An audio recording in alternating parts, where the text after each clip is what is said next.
So, I think it was yesterday, we firmly established that I am quite high on the autistic spectrum, which is surprising for me because I don't need help doing things. I played Clean the Flat really well today, and I took out a lot of rubbish and recorded a little video that precedes this one. And I'm just going through things in my life one at a time. I want to devote some time to handheld consoles because I think they're worthwhile talking about. Um, there's some guy dweeb online. Me and him have a favorite emulator console. It's my favorite because it's my only one, and it was top of the charts in every website that reviewed handheld emulator consoles. So I'm looking at it. Here we go. This is it. It's the Miu. I'm sure I've talked about it in other videos. Miu Mini Plus. And yeah, it is pretty much perfect. It's got a very loud speaker of good quality. High quality screen. I heard something about the pixels are extra close to the glass that cases them. And things like this. Turn it on and show you guys something. I'll talk my way through about the appeal of it. Well, if you don't get the appeal of it, see the 4 buttons? This thing can do PS1 ROMs pretty nicely, as long as they're not too demanding. So you could probably get away with Gran Turismo or some side scrollers like Mega Man, things like that. So as I switch on, I remember I changed the OS on this thing, which is just really changing on the flash card. If I switch it on without the flash card, it doesn't know there's a new operating system, I mean. But this one knows me pretty well. When I switch on this console, what am I going to want to do? Game. What am I going to want to play? What are my favorite games? What's the next thing you want to do? Well, what else can the console do? You check the apps. And maybe you logged on just to change the settings. Settings is your fourth priority. So there's the things for you to do with this console in order. Favorite games, game archive, apps, and then settings. And apps, that can be a misleading title because really our apps are like a package manager, which is file explorer for it, a battery monitor, and clock. I never take the clock seriously because it's on and off all the time, runs out of battery a lot. So the clock can't keep reasonable time, but the battery monitor is a big plus. The original operating system on this had 2 ways you could emulate a game, by the way. One of them you could full screen it, and the other one had a bezel around it, denoting which system it was. I find bezels kind of tasteless, honestly, in general. They just subtract from the game. It's like, why show me what console I'm playing that on? Or what console that used to be on? Why show me a Mega Drive bezel? Or even a tasteless Game Boy bezel? There are plenty of tasteful ones. You just gotta find the right one, I guess, if it lets you choose that. Or download it. It's completely open market. You can get whatever game you want still by typing it into Google.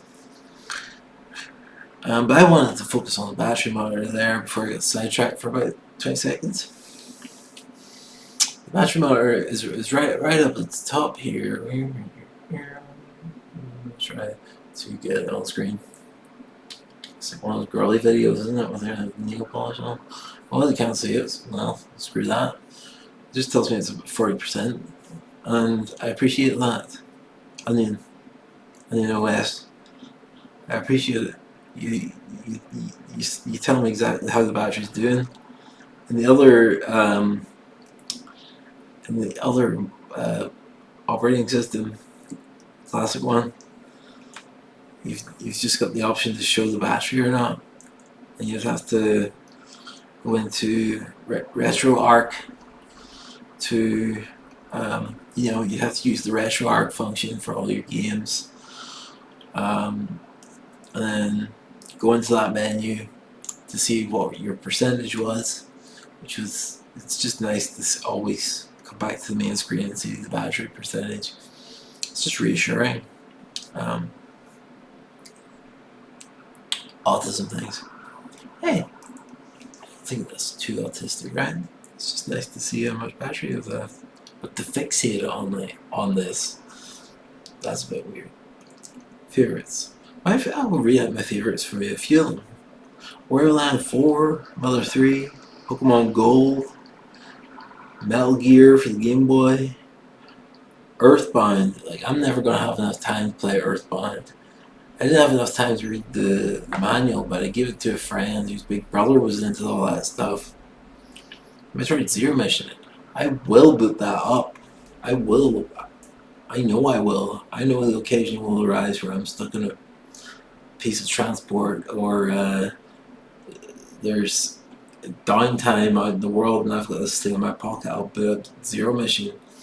I remember playing Fusion with an older friend of mine. He was playing it too. He was much better at it.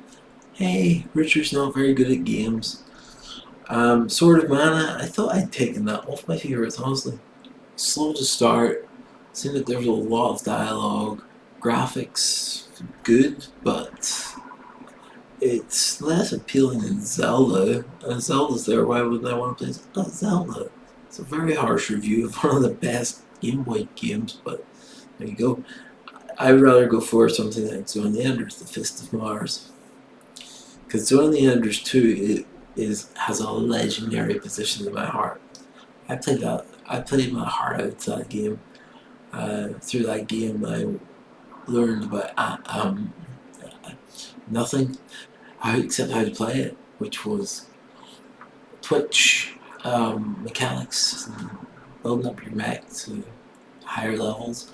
I think I was better at games back then sometimes, because there's an Anubis version on the PC that looks remarkable, seems to use the system power really effectively, and obviously nobody's going to really care about this subject, so go on to the next game. Final Fantasy IV, a nice blend of gameplay plus dialogue, and nothing's too overwhelming. Then we got one called Green Memories. This would be so much more worth talking about. Green Memories is a homebrew, and I've been digesting homebrew games since I found the video that yanked this thing back out of the drawer. People are still making Game Boy games. That's class. That's really good. Like, some of them have got them in cartridges and stuff with special shiny packaging. It's such fetish material, but like, many things that enter my life have that fetish nature to them, because that's a seal of this will last a long time. This is quality. This is classic. You get that feeling of something.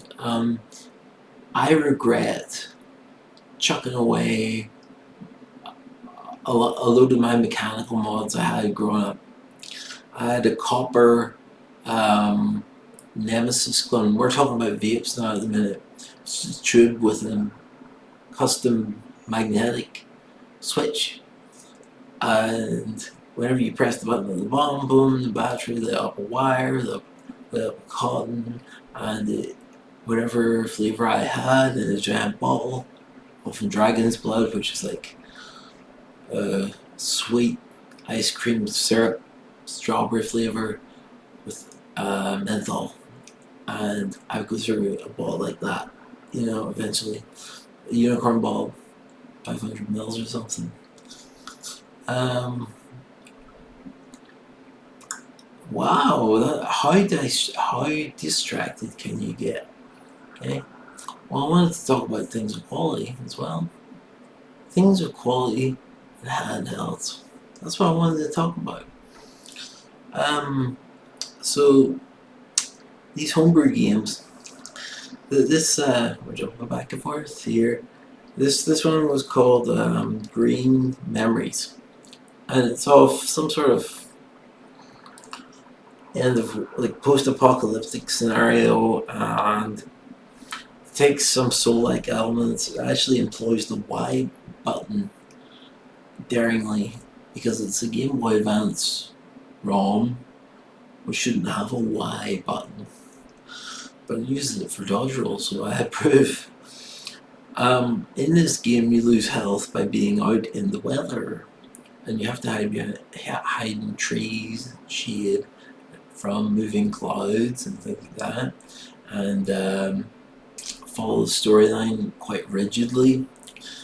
It's borrowed a lot from a lot of other games, and thus so is its own thing pretty amazingly well, honestly. It's I get the difficulty curve straight away. It's tough. I got this from a very well produced, like the other end. These videos aren't even produced. It's just me sitting in the webcam talking, and that's the whole thing.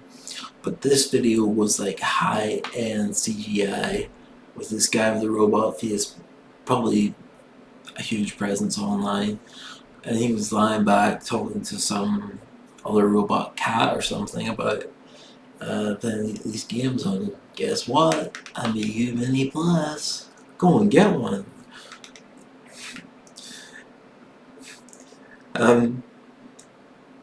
But he listed this as number 5 on 5 rarest games to get.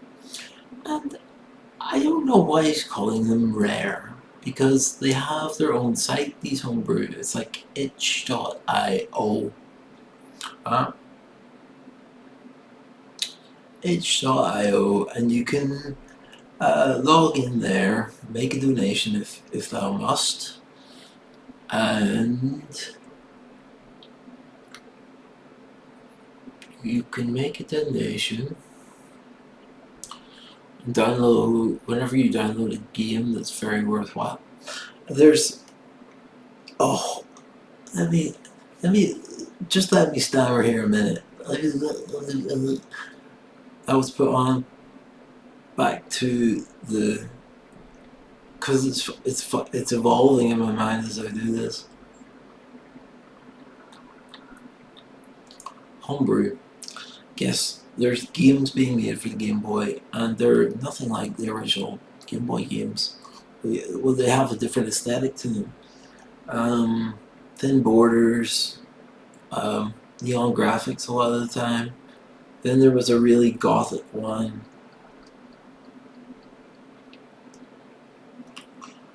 I'm going to try and pronounce it. Traumatarium Penitent. And it was it's like a dungeon game. The ones I like. But look at this. Let me turn the volume for you. It's like, wow. That's the thing there. Right? It's a dungeon where it's like grid based. You can use a password to get anywhere. Instead of save, you got a password. The art is absolutely incredible. Only for my eyes at the minute. But yeah, you see what I mean? Like, dungeon here, all you gotta do is go forward. And you're at the back of some tavern, you press A to investigate one thing and B to investigate the other thing. And it's a simple outset of a game, but you know, I like these quirky games, and this thing's a work of art. I'm thinking, why would I read Berserk? Why would I go for an old gothic novel when I can do that? Engage with that thing. You know what I mean?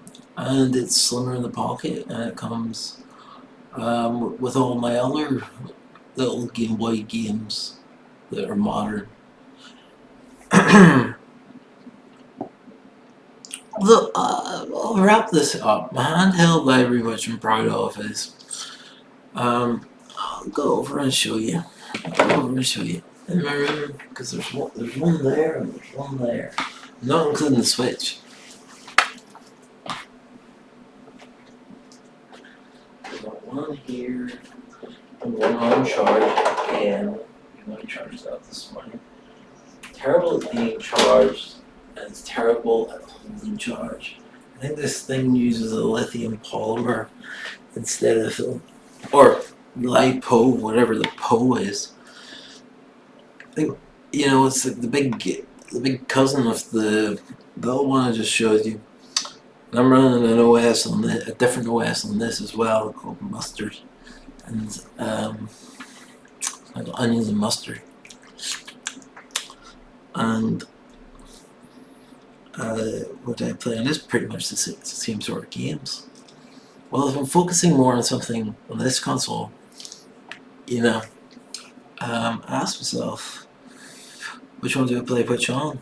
If it's going to be a wee, cute, silly kind of game that complements the style, I'll use that.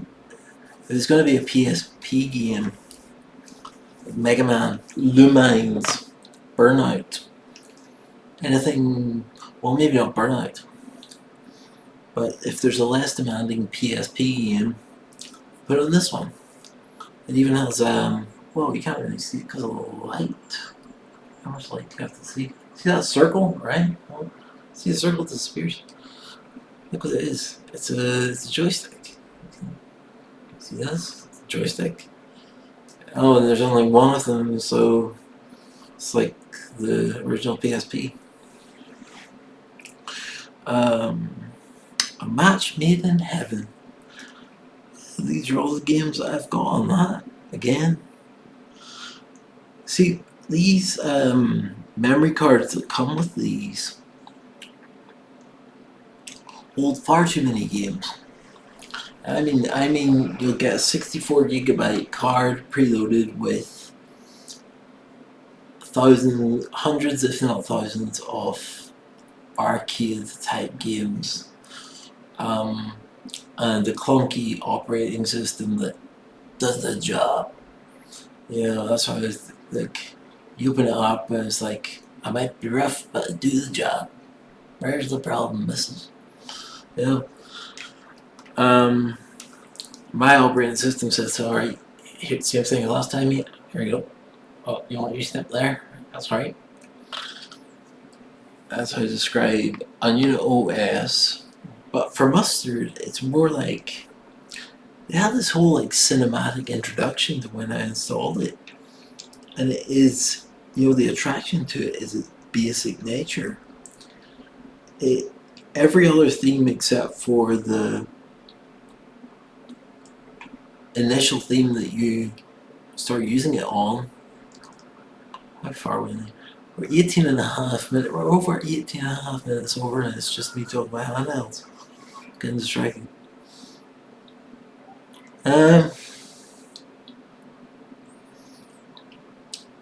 Yeah, the original theme. I'll stop looking at it. I'm showing you that. That's not the original theme. That's every other theme line.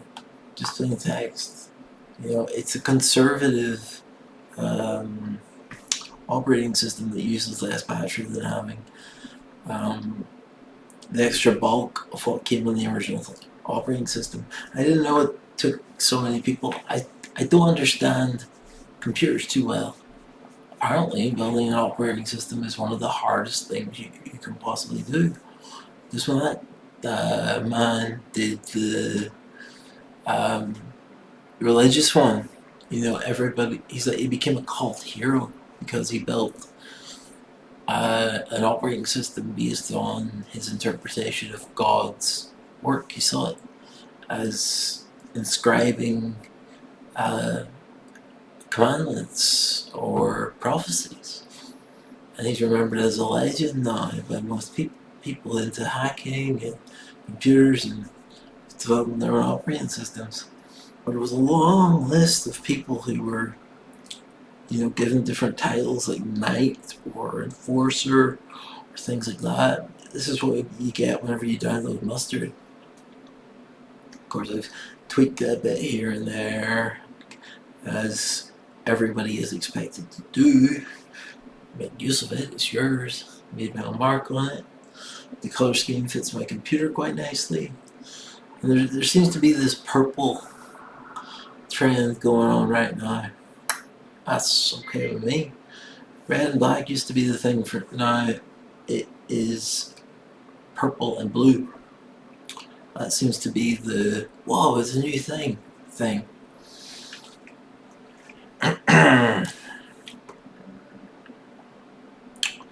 And the main, yeah, that's the main point. Addressed in its fullness, right? Because of all my handhelds. But I'll show you the old Game Boy SP silently.